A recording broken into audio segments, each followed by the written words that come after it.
fi harree Phaawulos barreesse kan jedhuuf ragaan alaatta.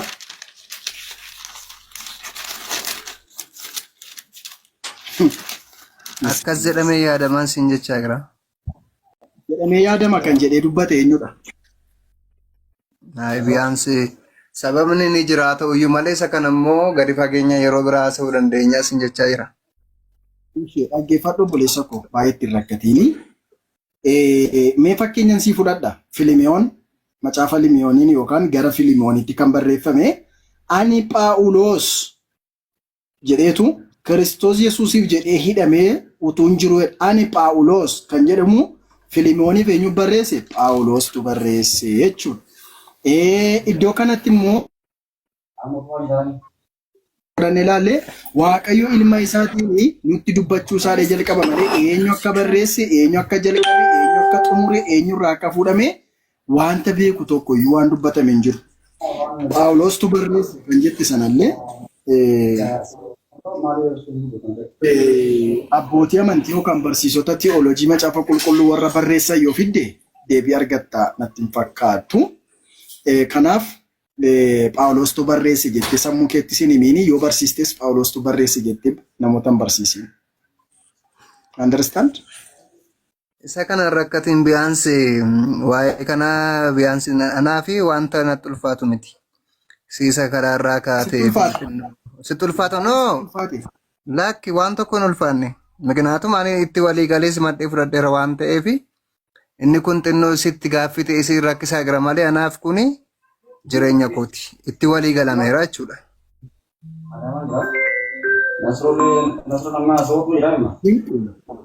Macaafa kana nama barreesse Phaawulos jettee isa dubbatteef ragaa fidii siin jedhaaran immoo. Sitti mee?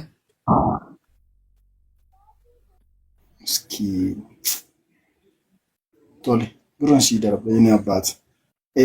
Beektonni macaafa qulqulluu maal jedhaniitu darbu? Barreessaan macaafa Ibrootaa abbaan isaa hin beekamu.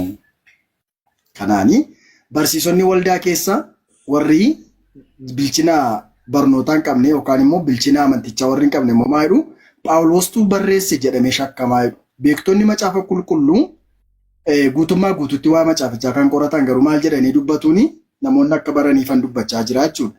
Barreessaan macaafa kana abbaan barreesse hin beekamu jedhanii beektonni itti walii galaniiru. Warri waldaa keessaa garuu Phaawulostu barreesse jedhamee shakkamaadhaan uummata amansiisaniiru. Mucaan kanaaf haasaa jira waan ta'eef irra hin ilaalinaa. Tole, Yesuusiif maal keeti? Waaqadha moo namadha?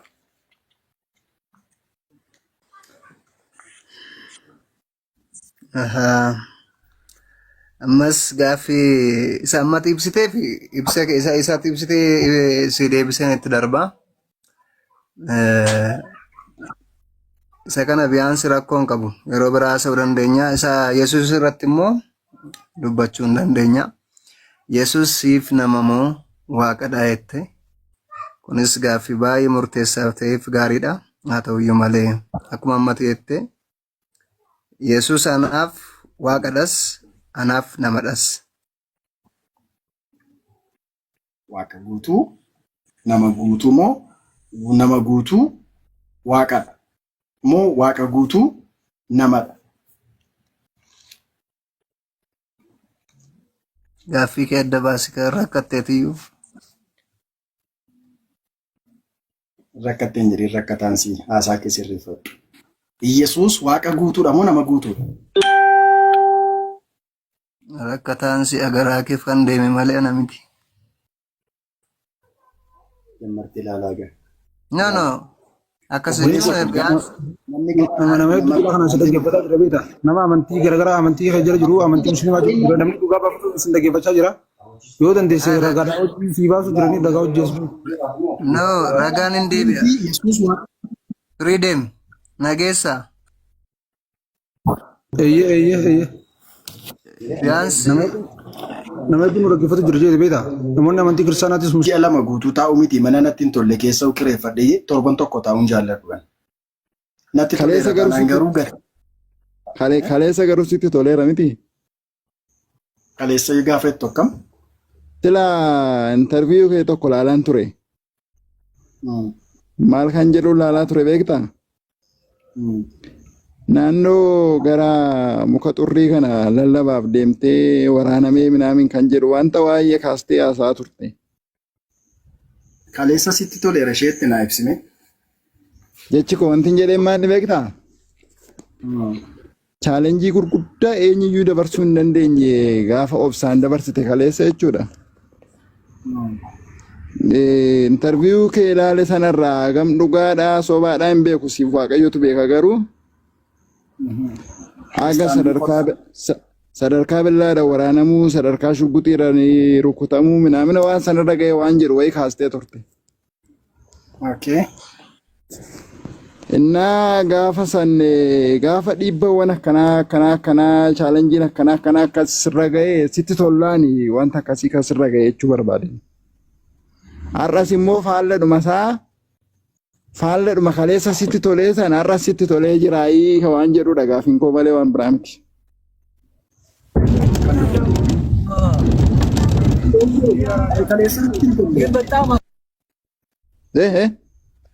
Kiristaanummaa keessa gaafan jiru ani natti toluu mitiiti namatti toluu isaayyuu argeen beeku. Natti toluu miti namatti toluu isaayyuu argeen beeku. Otoo sitti hin tolle amma chaalenjii wasan hin daddabarsitu ture bar chaalenjii gurguddaa akkasiisan. Akkas taanaan chaalenjii wasun dhugaadhaa ree. Obboleessoo na dhaggeeffadhu.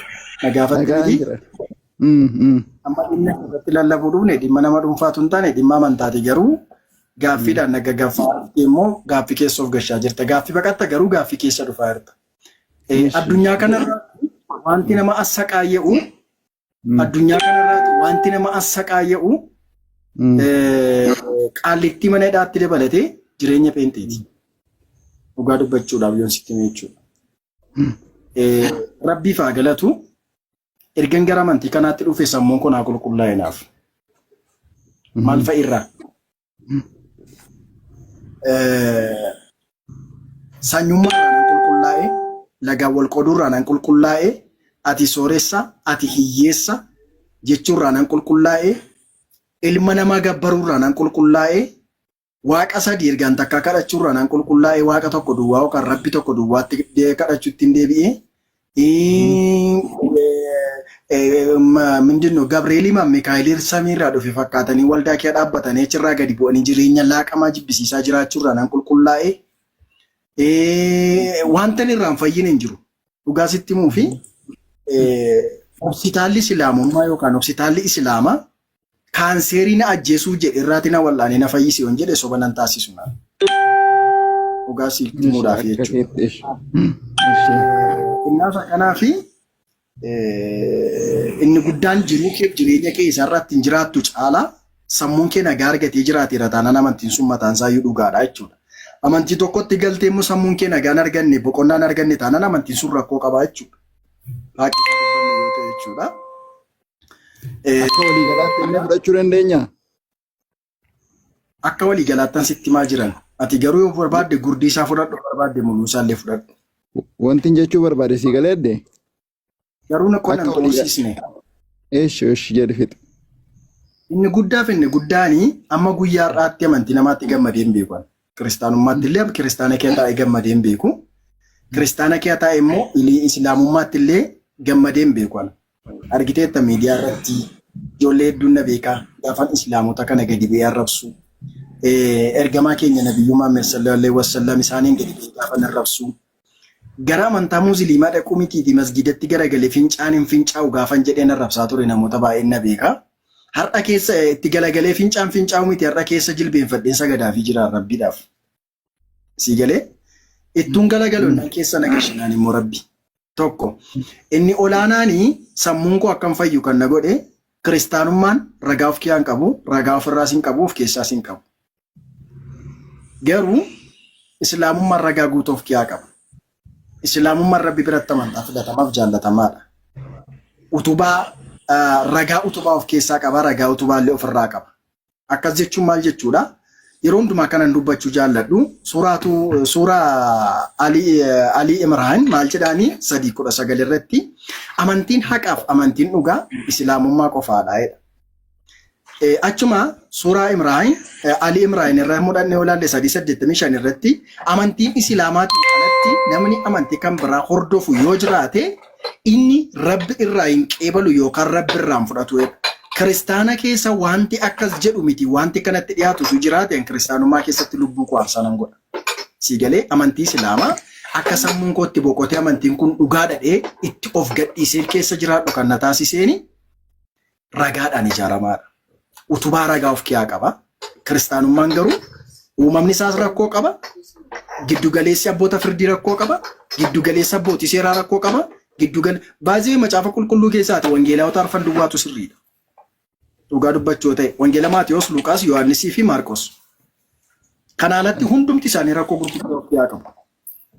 Siigalee innaa kana fakkaatu siin jechuu barbaadeenii amantiin Islaamaa har'allee taanaan amantii ragaa guutuu of keessaa qabudha. Islaam kaas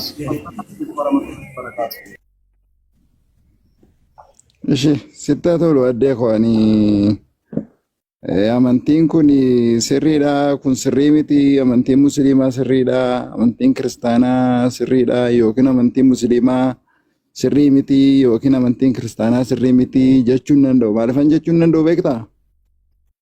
Wanta hin beekneef ta'uu danda'a beekennaan garuu nan jedha. Wanta hin beekneef hin jedhin maaliifan jechuu kana jechuu danda'ee inni amantii musliimaa hordofus sirriidha karaadha dhugaadha jireenya jedhee qabatee deemaa jira. Hubatee itti amanee hubatee jaallatee qabatee fudhatee deemaa jira. Inni kan kiristaanaa hordofus qabatee hubatee baate sirriidha jedhee hundumti isaayyuu lamman isaaniiyyuu sirriidha jedhanii baatanii deemu. Sirriidha jettee keessa jiraata hartaati. Sirriidha jettee keessa jiraata. Sirrii 100% sirriidha jedheen keessa jiraata bakka hin jirutti. Amantii rabbi biratti fudhatamaadha kan jedhu ragaa si deeggaruun qabdaati. Isa rabbitu beeka addee. Isa rabbitu beeka. Rabbitu beekaa miti. Innan keenya ragaa hadiisaatiin deeggaramaadha. Ragaa jecha rabbiitiin deeggaramaadha. Dhaggeeffadhu kana fichisiisu qaadde.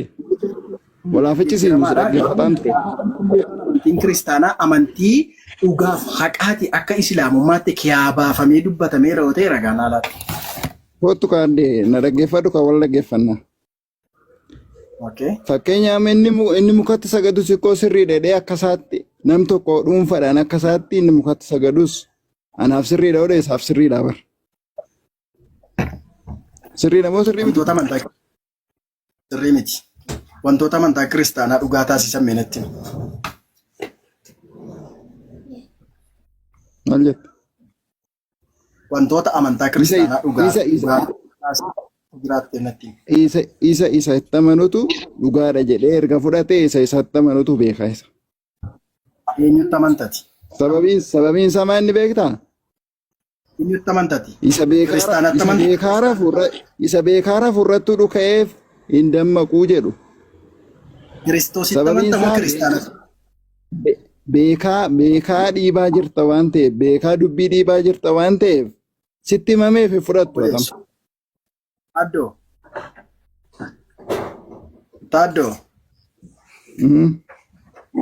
Kiristaanatti amanaa harta moo kiristoositti amanaa hartati? Kiristoositti amanaa jira. Kiristoos jechuun maal jechuudha? Yesuus jechuun maal jechuudha? Osoo beektuu maaf na gaafattaati? Atoo beektaa kaleessa lallabaa turte? Maaliif na gaafata? Yesuus jechuun Kiristoos jechuun maal jechuudha? Addee qo'i sittan hima.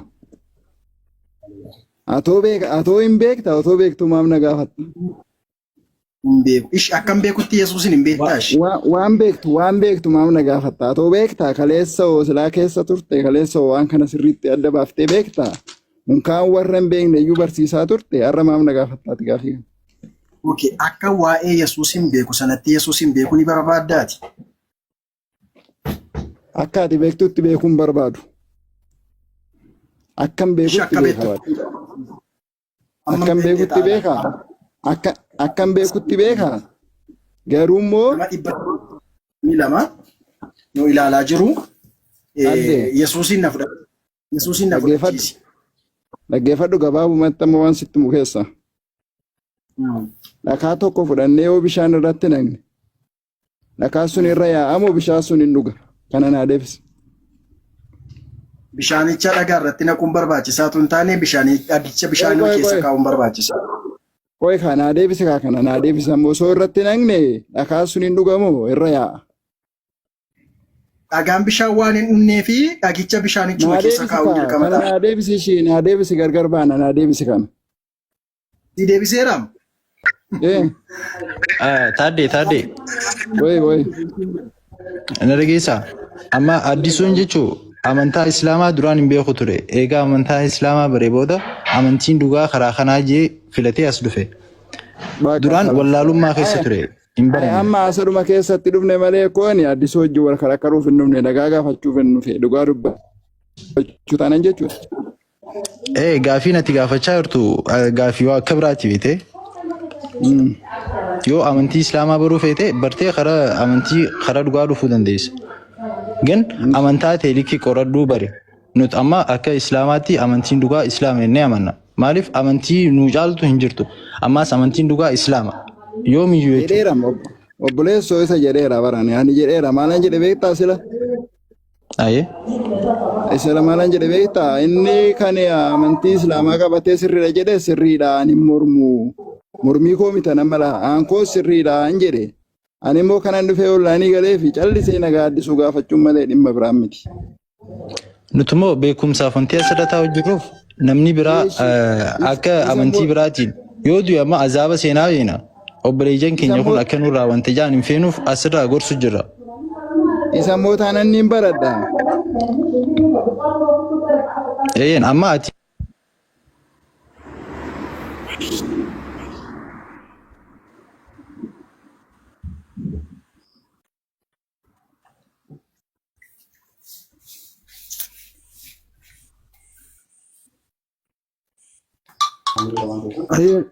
Let me. Tade. Woi. Adisa addisu dubbisu dhufteeru gaadha jalqabas dubbatti ture garuu addisu karaa sirriirratti si lallabachuu barbaadeeti dhugaa jiru akkasitti adda baasuu barbaadeeti. Ati amma umrii kanaan dhugaadha reefu jettee jirta. Namni amantii fi qabatee amantii fi sirrii deemu jiru. Kiristaaniinis amantiin isaa sirriidha isaaf. Musliimiinis amantiin isaa sirrii. Garuu amantiin addunyaa kanarra amantiin hundi sirrii taateeti miti kadimtu. Amantii hunda keessa amantiin tokko kan dhugaadha. Sigalemi hundi kayfii sirrii jee adeemu malee amantiin dhugaadha amantii tokko qofa akka ta'e namoonni beeka. Garuu amantiin isaan kam akka ta'e dubbistee irra ga'uun eenyu qabdi si qabdi bar. Akkasumi. Sirriidha. Dirqama amantiin koo sirrii jettee amantii keessarra qabattee taa'uu osoo hin taane amantiin kee sirrii erga jettee qabattee teesse qabadhu taa'e kabirallee dubbisi. Ifiifuu itti dhuftu amantii karaa sirriidha. Kanaafuu ergaan kee kanu. Sifi addisuun immoo waa waliigalaa jirtan garuu siituu hedduu waan inni jiru kana hubachaa hin jirre. Inni waan haalli inni duraan amantii isaan keessa jiruu fi amma amantii kana keessatti erga addisuun bar dubbisee qorateeti bakka kana hagee. Karaan sirrii ahaa kana lakkaasan qarraa karaa sirrii hin jiru jee karaa amantii musliimaa akka dhufe qaree dubbiseeti bar. Ati saniifuu amantii namuu amantii fi qabatee taa'u jira. Amantiin biyyaa sirriidha. Musliimaatti sirriidha jettee amantii ta'e irratti umrii kee gabaabsuu osoo hin taane umrii kee xumuruu osoo hin taane boru akhiraa jira. Amantiin isa sirrii addunyaa kanarra amantii hedduu jira. Amantiin hundi sirriidha yaamame fakkeenyaaf sirrii miti. Amantiin sirrii san keessaa tokko qofa san musliim. Akkamitti akka ta'e immoo dubbistee irra gahuu dandeessa. Addisuun garuu akka yaada tokko kanuma akka yaada hojjetti dubbisiitu madhiisi feetutti namaniin dubbisimee ifumaaf amantii musliimaa kana keessa seenii dubbisi. Kitaabni diishneeriin guuttee jira waan jirra onlaayinii irraas dubbisimee usiituma dubbisi ifiifitti si geessa karaa. Eshi nan dubbisa dubbisuu dhiisee sin beeku. Feetutti namaniin itti amanuuf hin dubbisin usiituma dubbisimee. Kan musliimaatis feetis dubbistee mire kan musliimaatis dubbis maaliif uummanni kun akkana jaajii dubbisi ifiif karaa sirriirra dhufti. Tole isatti walii gala obboleessu waliin galaa sana. Kanuma yoommoo na amantii isaanii nama naqeetu ta'e yookaan immoo amantii musliimarraa wanti gaafachuu barbaadde wanti silaa sirrii miteettu wanti akka amantii musliimaa sirrii hin ta'in si godhu yoo ta'e wanti gaafattu yoo jiraatte gaafadhu bal'inaan namni si deebisu ni jira. Yoo walitti deebi'aas. Akkasii lammi mee tasgabbumaan isheen hin galu amma addisuun haalli inni itti haasa'u jiru tasgabbiin isaatu ana waan takka amantii wayii takka dhugaa ta'uu fiizikaala namaatti ni beektaa bara. Amantiin tun amantii sirriitii amantii waan tasgabbii akka namaa jechuu obsan namaa jechuu amantii sirriidhaa namni fiizikaala namaa laaleetu ni beeka jedhi yaada akka nu dhaqqabti. Freedom. Lammi baga nagaan dhufte. Nagaara mee akkamiiti? Nagaa alhamdulillah. Jirra. Jirra galata rabbi. Akkam nagaara mee? Baga nagaan dhufte. Jirra huma. Galata oomish. Ayya addisu. Addisoo jeenaa soon. Isinii nama biraa hojjetu. Addisu hojii maali minaa soon? Natti naasa'uun gatii ta'ee fiigaa hojjeenaa soon. Bilookii na godheerasi natti haasa'uus hin barbaadani. Miti addisu. Laala lammi waan takka sirran beeku amma haala as jala jirtu hanqaree walbeennaa saajii yeroo dheeraa yeroo baay'ee sitti haasa'uun barbaadu naan jedhee bilookii na godhee gatii ta'ee saajii naasa'u namni biraa yoo jiraatu si wajjin haasa'uun hin danda'u. isa na hojii haasa'uun ni dandeessa fakkeenyaaf addisu hojii immoo waan haasa'u itti jira. Ana amantii keessan keessa hedduun baranne. Fedhan qabuun kanaaf ana tun ta'in illee. Addisuun yeroo hedduu kanneen argamu mana hiyyattis tana dura mana hiyyatti lammii hojii haasa'u ittiin addisu hedduu arraboo fi kanatti jarjartan na fakkaate tasgabbiidhaan akka inni haasa'u kana tasgabbiin. Almo. Eenyu akka ta'e beekoo maqaan ka'e maqaan lammummaa jira. Lammi. Tasgabbiidhaan yoo hojii haasa'u itti addisuu wanti bilooksi godhuuf hin jiru. No, fedhan qabu satu fedhan qabu malee rakkoo qabu. Dhaabete. Fedhan qabu maallaan dubba. Nama birallee Nama wajjin waliin galle. Dubbatu ture deemu. ayyee Nama taatee jiraattaa? Atis jireenya mataa kee jiraattaa? Anis jireenya mataa koon jiraadhaa? Sirriidha iyya. Haadha manaa dhuunfaatti qabnaa, atis dhuunfaa keetti qabdaa, amantii dhuunfaatti qabnaa, atis dhuunfaatti qabdaa, abbaan manaa mindinno amantii fi haati manaa yookaan abbaan manaaf amantii kan dhuunfaatti abbaa barbaadeen namaaf filatamti. Miti? Jireenya koo keeyattanaan kan na dabbaru yoo jiraate karaa nagaa gaafa haasaamu natti tola. Ilma gaafa namni immoo arrabaa dabarse darbaa dubbatu dassaa ileenyi. Mikinaatu nan yaadadha guyyaa tokko kanan irratti qiimisi qabadhe si jibbe yoo jiraate jecha hamaa wayinaan jettesitu. Otuma diibii irratti haasofnu jechuudha. Na guyyaa gaafa sanaa kaaseen si jibbe. Dhuguman si jibbe. Mikinaan isaa amma roobeeraa baay'ee nama hin jaalladhudha. Yaa keetii wajjin dhuftanii falmini gootu nan arga yeroo baay'ee roobeeraa baay'ee hin jaalladha. Sagaleen kun jiraayi? Jira hin dhaga'amu. jira addisu. Hin dhaga'amu. Dhiifama. Roobeeraa baay'ee hin jaalladha amman. Gaafa haasa'ullee eeggataa haasa'a. Mooraalii namaa eeggataa haasa'a. Nama wadda rukubataa. Guyyaa tokko nan yaada akka sirraa karaatti dubbatu. Akka ofirraa si godhu. Irraan kan hafe maaltu walitti nu bilbisu obboleessa ko?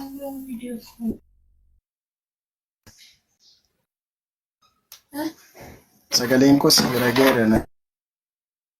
Hin dhaga'amu. Ni dhaga'ama shaarma olis deebisee yeroo tokko nama gaafii qabu jira. Ayyee ni dhaga'ama lammi. Intinidha mee. Sagalee galaa jira. Normali akkam beektaa Freedom namni filannoo mataa isaatii kabajamuu fitirraa ani filannoo addisuun gatii kaleessa kiristaana ture har'a deemee fi ani isa ceephoo isa jibbuu isarratti waan hin taane dubbachuun sirriidha jedhee yaadu. Garuu yeroo sana jechicha yoon irraanfachuu baate anaafati guyyaa lamaan tokko walitti buune. Kanneen walitti buune tokko situu intiniin jedhe. Situ akka inni naasofne naguunani na sodaate jechuun bakka haasaamu tokko tokkoon dubbadde kanuma malee filannoo keetiin yookiin immoo amantii filachuun kan keeti amantii keessa immoo si kabajuun narra soori isaan yeroo darbe siin jedhe rakkoon qabu. Ani Dogoggora godhanii yaada. nagarra ol Miutii nuu qaba warra teelaa dhufame maaloo. Elaa maalidha beektaa lamni? Dhagaan jira. Waa tokko irratti walii galuu dadhabne irratti walii galuu dadhabuu irratti itti walii galla. Si galee itti walii galuu ni dandeenya ta'e garuu itti walii galuu ni dandeenya. Yeroo sana na yaada dheera baasee gaafa araaramnu yookaan gaafa fuulaan wal arginu akkasnaan jette gaaficha dhee akka tasaa wal argine dheen iskiriishuu godhee kaa'atee ture. Yihuudaa jecha jedhamu jaalladhu. Biqinaan isaa Yihuudaa waan jedhamu tokko jaalladhu. No, akka akkasii jedhamu. Dhugaa maal iskiriishuutiin hin jira. No, naayir waan si jedhe dhiifaman ila dhaggeeffadhu waan si jedhe siyaasuu danda'a noormaali qabaaf hin jedhe kanatti bilookii na goote mataa maaliif footaa firiiziyoo miti mataan keessa eeguun dubbate yeroo ta'e qalliidhaaf hin jedhe seriously dhugaa malee Yihuudaa akkasii jedhe hin beeku. Si jammar immoo ani eenyudha abaluu tokko Yihuudaa tokko sirriidha jedhee farrajuudhaa fi ani mirga isaas dandeettii isaas hin qabu. Akkas jechuun warra akkas jedhan iyyuu sirriidha jedhee yaadu. Istii irra deebiitis kiriisuuti caalaati. Nuu rakkoon qabuun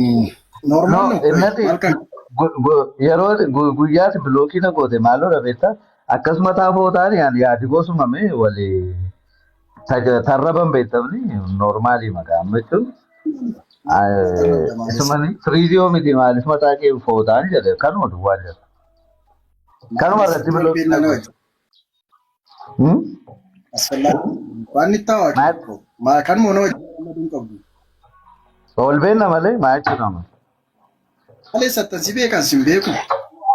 Kunoo pilaatfoormiin kun kool nu barsiisee bakka amma fakkeenyaaf firiidamiini amma tuni karaa irratti natti dhufe turuutti hin beekaa namni. Sagalee namaan dhagaara malee sagalee eenyu akka inni ta'e waan ani hin beekneef siisa miidiyaadhaan na beeku mitiiti namni na wajjin taa'ee dhugee na wajjin taphatu iyyuu akka inni Naai normaali waa'ee taphumaa fi yaadeeni inni immoo si gaddisiiseera taanaan am sorry. Rakkoon qabu. Malee satti gaddisiisan aan jenne. Dhimma inni itti bilooksu godheef kanuma jechoota keessa namuu fachiisee jee sitti himee jira beektaa? Intaa sirriidha. Malee dhimma biraatii miti addisuun dhimma biraas irraa akka hin qabne sitti ibsaa jira. Amma waa'ee amantii irratti karaa sirrii irratti isaa hojii haasa'uu dandeessaa? Rakkoon qabu ni fedha qaba taanaan nanaa ta'a. Hin dhaga'amamni sagaleen kun. Rakkoon qabu. Gaafiin kun adursame gaafiin kun adursa. Gaafiin kun adursa buleen kee dhiha. Ani amantaan koo waaqeffataadha Oromoodha. Gaafii qaba warra amantaa Islaamaa irraallee Kiristaanaa irraallee Ortodoksii irraallee amantamaan gargar baanee malee nu guutuun Oromoodha dhiiga kennaan isin jaaladha. Waan tokko naa galuu didiyaana. Warra sadan irraa iyyuu jechuudha. Amantaan gurguddoon biyya keenyatti argamu Ortodoksiidha, Pheenxeedha, Musliima. Ani gaafii kan koo Iyyesuus lammiin isaa warra Yahudaati warra adiiti. Nabi Muhammad illee warra adii Arabumaa isaan. Ani gaafii kan koo asirratti nabiin gara uummata gurraachaa kanatti argame jira. Gaafii koo kana naa deebisanii.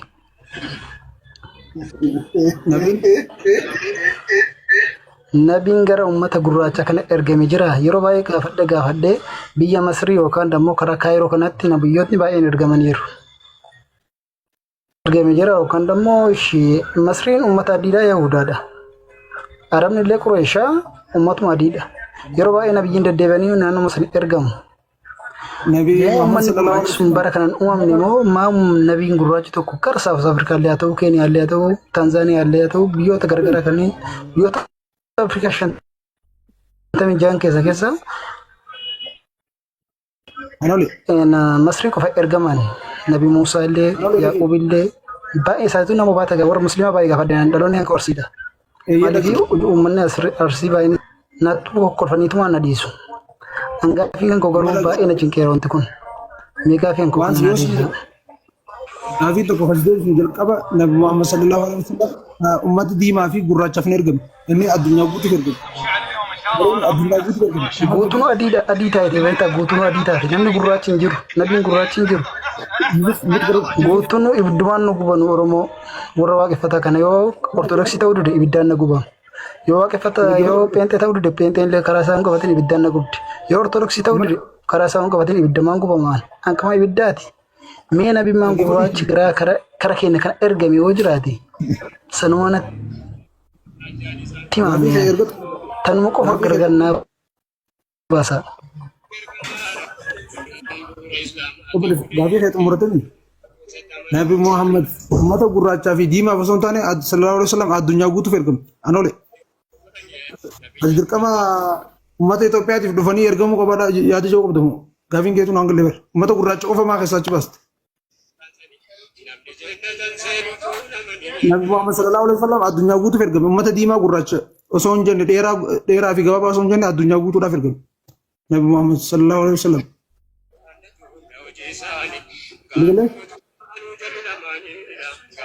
Ada nama gurraacha fakka ergamu. Gaafii kee waan maali?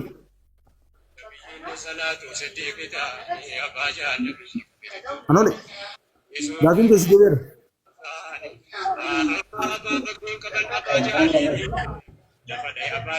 Gaafiin keessa deebi'eera anoole. Nabi Muhammad sallallahu alaihi wasallam ummata gurraachaafis ergamee jira, diimaafis ergamee jira, addunyaa guutuudhaaf ergame. Addunyaa guutuuf. Gaafiin keessa deebi'eera.